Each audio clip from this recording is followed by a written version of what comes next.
To create a workflow, go to Settings, click on Fields.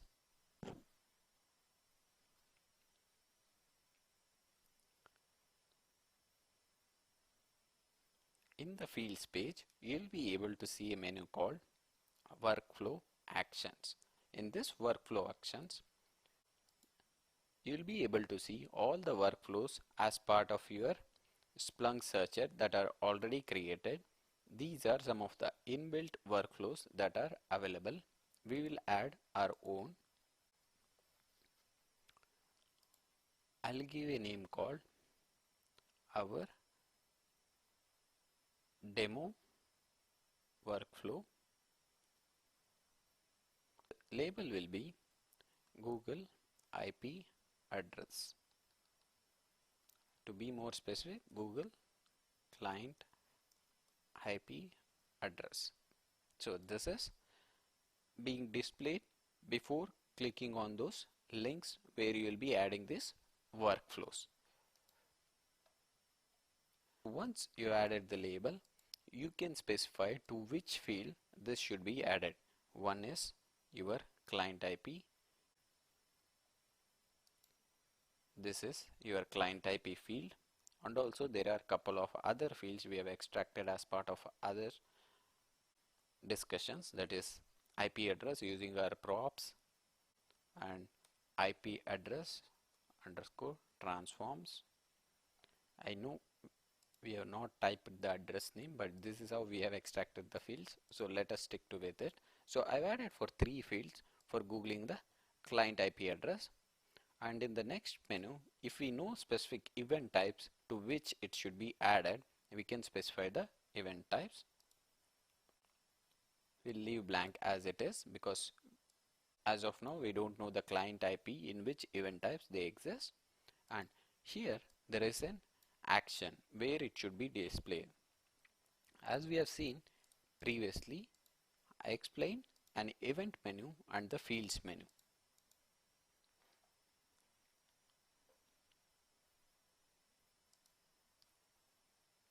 Index is equal to, just for a quick raw search,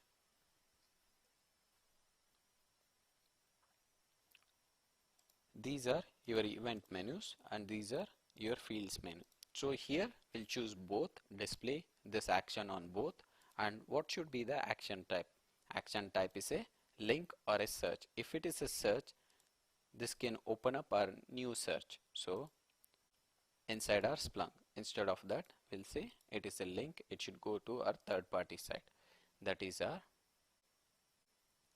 google.com/search followed by our query, that is using client IP.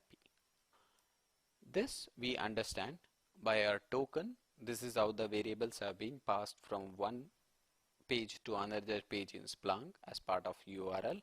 We will pass the client IP in Splunk to google.com for a querying the results. So how do we get this? Whenever you search anything in Google, this is how the URL redirects.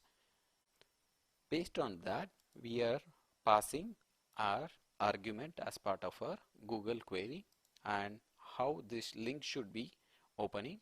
Let it be as new window because current window might lose our search. So instead of that, we can open it as part of new window. And if you have post method where you can specify arguments which all like username, passwords, all this, if you have a private, let's say DNS lookup, you can add your username and password fields here and authenticate before querying those third-party sites.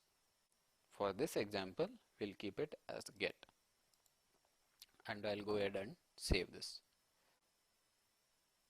It has been successfully saved our first workflow. Now let us search for checking our workflow. Source type is our access log, and we need only fields with client IP. So I'll choose client IP is equal to star. So we are able to see all the client IPs, but whatever the workflow we have created, it will be under event menu, As of now, it has not been displayed.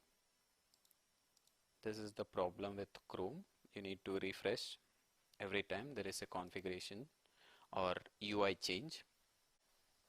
It will be kind of a manual refresh, because most of the request, it just picks it up from its browser cache.